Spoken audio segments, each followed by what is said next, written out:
Michael, I mean, when we say bullets, we are, of course, talking about money here. We don't want anyone to get it wrong. We're talking about money, cash that the NPA needs. But, of course, the budget is currently under pressure, at least for the NPA. Yeah, that's right. COVID has put a massive spanner in the works, guys. And all eyes will be on Tito MBOWENI, of course, as he delivers that medium-term budget next Wednesday, the 28th of October. Remember, he asked for more time so that he could try and sort it out and make sure that we don't spend too much money that we don't have. But really dealing with corruption is one of the foundations of Cyril Ramaphosa's presidency. He's really staked his name on that. And you have to wonder if he can afford to cut funding when it comes to the NBA. Certainly, our Sheriff Shamila Batohi has gone to Parliament saying, please, we need some bullets, some financial firepower, right? So let's take a look at some of the financial issues at the NPA. We're talking about 1,500 vacancies. That was at the end of the last financial year, so that was March 2020. And we're seeing those vacancies really across the board in the NPA. In terms of the entire organization, 27% of posts were vacant at the end of the last financial year.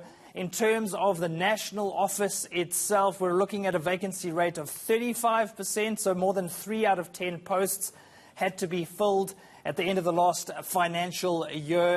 In terms of the admin support, so think of the kinds of paperwork that has to be done to help the prosecutors, a 41% vacancy rate. And the NPA actually saying that it didn't fill some of those posts because it wants to spend the money on actually hiring prosecutors and making sure they get their salaries at the end of the day. I also want to focus very quickly on where some of these vacancies are. And it seems it's not an urban problem, it's not a rural problem, it's a problem across the board. The vacancy rate in South Gauteng when it comes to the NPA, 22%. Then if you look at a more rural area like Mthatha, the Eastern Cape, we're looking at a vacancy rate of 33%. So problems across the board in all the NPA's offices and all of its departments.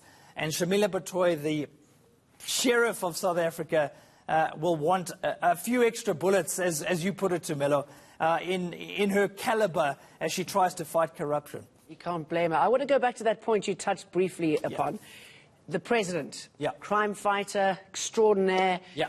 It wouldn't look good if he does cut the budget, right? Yeah, absolutely, Jana. And, you know, he got some kudos, some praise in the last budget. But, of course, that was in February this year. That was before COVID. Let's focus very quickly on that. And, of course, Tito MBOWENI making that budget announcement in February 2020, committing 2.4 billion rand to the MPA, to the Special Investigating Unit, as well as the Hawks. And he said that that would help them hire 800 investigators and nearly 280 prosecutors. That would go some way towards helping the MPA in the fight against corruption. But here's the thing, guys. We got that warning a little bit earlier this year about the shortfall in terms of tax collection. SARS saying that it could fall short by 304 billion rand. So that's going to present a big headache for the finance minister as well as Shamila Batohi. As we finish up and bring our last graphic, South Africa needs to issue a wanted poster. Who is wanted? Well, 304 billion rand is wanted. Perhaps if we get some of that money, which we're losing because of our economy, maybe we can fight corruption more effectively. Certainly, Shamila Batohi wants that, and I'm sure the finance minister wants that as well.